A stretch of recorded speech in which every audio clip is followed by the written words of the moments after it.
POD, or Pod, as I call them. Mm-hmm. I don't. No. XFM 104.9, it's the Ricky Gervais Show. With Steve Merchant? Yeah. So Dermot O'Diddley, Yes. 3 weeks and weeks in a row, he doesn't even turn up, and now suddenly he's all over breakfast. I noticed, yeah, you're standing in for the breakfast show. Why weren't we asked to do that? Well, we Quite were. upsetting. Were we? Yeah. I didn't know about this. Yeah, but I don't want to get up that early, do I? Sure. I feel a bit hungover today, actually. Do you? Yeah. What's happening? What, were you partying last night, were you? Well, not partying, we just went out for a couple of drinks, then had a meal, and then went to the Borderline and saw I'll tell you about that, because You saw a band? That's the first time in years, isn't it? it is, yeah. Yeah, because, do you know John Sim, the actor? Not really. He's in this band, right, called Magic Alex, and it was really good. They're sort of like a friendly Oasis. They got, it's quite mank sort of feel, but it's really good songs and everything. Is he the singer? Yeah, no, he's the guitarist. Nice, cool. But it was full of actors, because of that, and I felt quite tall. That's ludicrous, because you're a very short man. Well, I am. I'm sort of, I was average, but now I'm not, I don't think. 5'8", that's what. But there, I was like it was like Lilliput. So I just got to hang out at actors do. Yeah. This is the reason, because actors are often quite handsome people, but yet they're always quite obnoxious. We are. No, I mean, they're normally quite obnoxious, Rick. Again, you're a good example of that. And yet, I think it must be the small man complex. That's what makes them so obnoxious and so kind of desperate for attention. Didn't realise it before. Steady on. Because of course I tower above everyone. You do, don't you? I'm, for people who don't know, who are listening, I'm 6'7" tall. That's high. Yeah. That's big. And for people who've never seen him, he doesn't hold it well. It's not like he's a sort of handsome athlete, is it, Carl? He's a bit of a, what would you call him? Carl, don't answer. No. Don't get drawn into that. You know the game he's playing. No. Do you know yesterday when you were in the office? Yeah.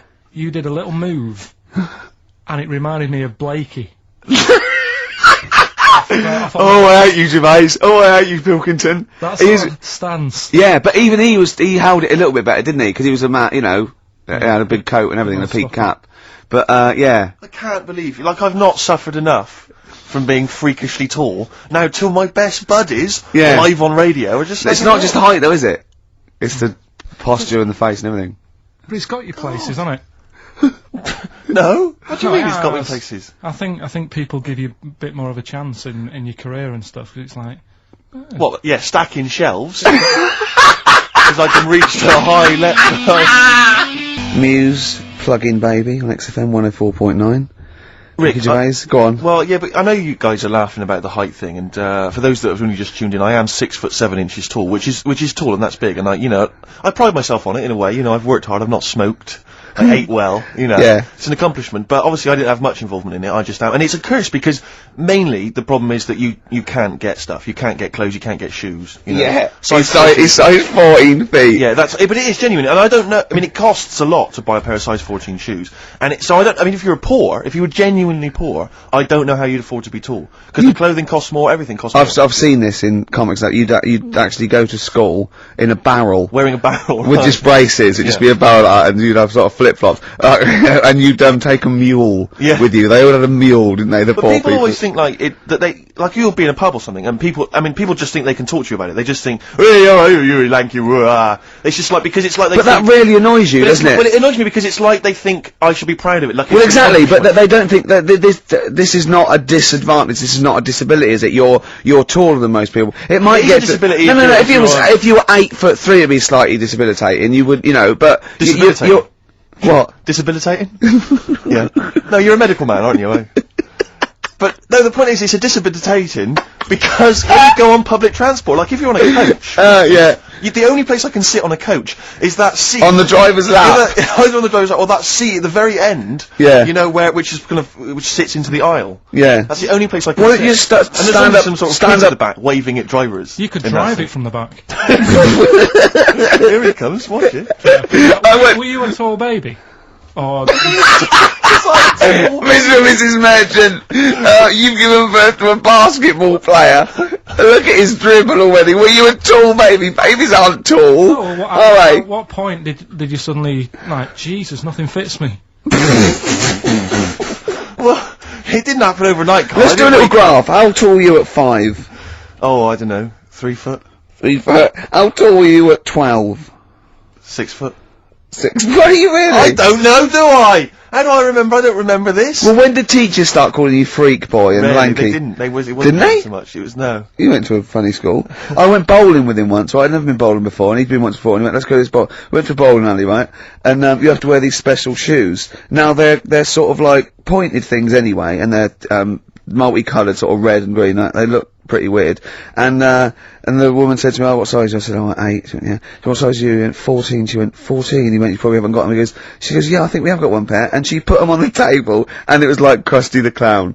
And I just started laughing. They looked so long, and he had to run round this bowling alley in these freaky clown But shoes. they don't look freaky clown like when I'm wearing them, because the rest of me's in proportion to it. It looks like a little wall bracket. One of the worst things that happened to me was when I was like, I don't know, when I was about 16 or something, we went to, it's a fire There's a alarm. fire alarm going off. There's a fire alarm going And the off fire in the light's going off. Yeah. Should we not just Should maybe we play a evacuate? record and go and check that out? Wrap it up if you want. No, not wrap it up. Play a record. I'm gonna go. No, the See you fire, later. it's gone off, Rick, it's gone off. Oh, what? We might have burnt down. Yeah, I think we'd know about it. The flames licking around our ankles would be a clue.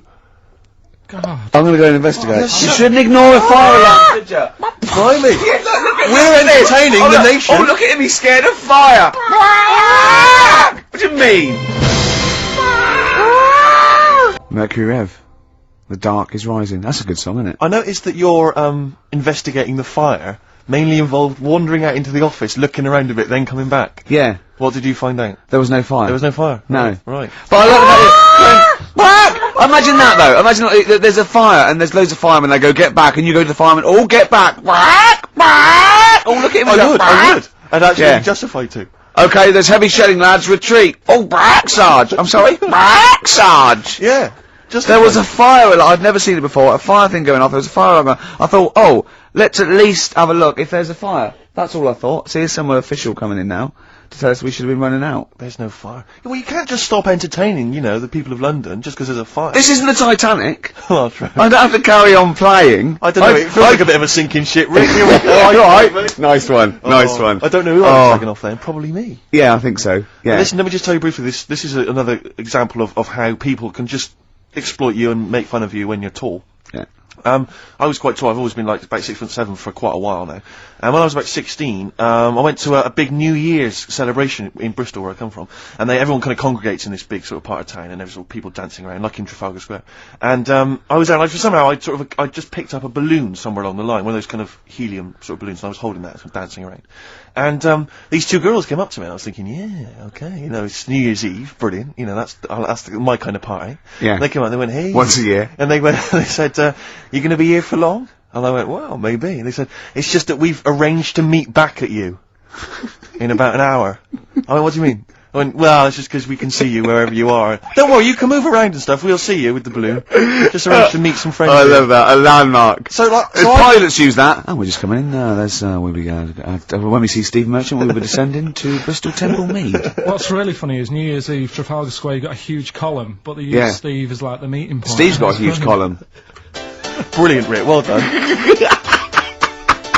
Award-winning comedy. Happy Monday. Took you back, didn't it? Happy Mondays there, Manxie. Now, Carl's like really getting down. Oh, yeah. Oh, come on. Got Come any on. Veras? Oh, come on, Mel. Sweet. Did it take you back, did it? Yeah. How old are you? 29.